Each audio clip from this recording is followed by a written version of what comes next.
એક કારને ટક્કર મારી અને ડિવાઈડર કુદાવી અને ભાગી ગયો। આ ડમ્પર ચાલક ત્યાંથી ફરાર થયો છે। રોંગ સાઈડ અને જીવના જોખમે બેફામ ડમ્પર તે દોડાવતો હતો।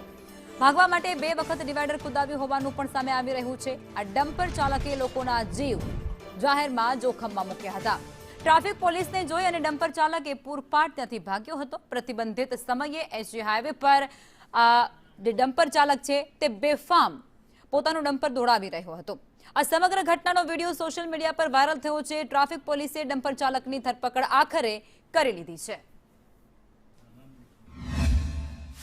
એક ડમ્પર ચાલક જે દેવનગર પાટિયાથી આવતો હતો અને પોલીસે પૂરપાટ ઝડપે આવતો હતો। પોલીસે રોકવાનો પ્રયત્ન કરતા એ ડમ્પર ચાલક છે એ પોતે ટર્ન મારી અને પૂરપાટે ઝડપે ગપસતભરી રીતે એ ત્યાંથી પસાર થયો અને જે આરોપીને જે ડમ્પરના નંબરના આધારે આરોપીની શોધખોળ કરી તાત્કાલિક લાવી કાયદેસરનો ગુનો દાખલ કરી અને આરોપીની અટક કરવામાં આવી છે। આરોપી આવતો તો વૈષ્ણોદેવી તરફથી આવતો હતો અને દેવનગર પાટિયા જોડે એને રોકવાનો પ્રયત્ન કરતા પોલીસે એ ભાગી ગયો અને પાછો વળી અને ટર્ન મારી અને ડિવાઈડર ઉપર એની ગાડી પૂરપાટે ચલાવી લીધો। રામા કલાસવા કરીને આરોપી છે રાજસ્થાનનો અને હાલ આ માલિકની ગાડી ચલાવે છે।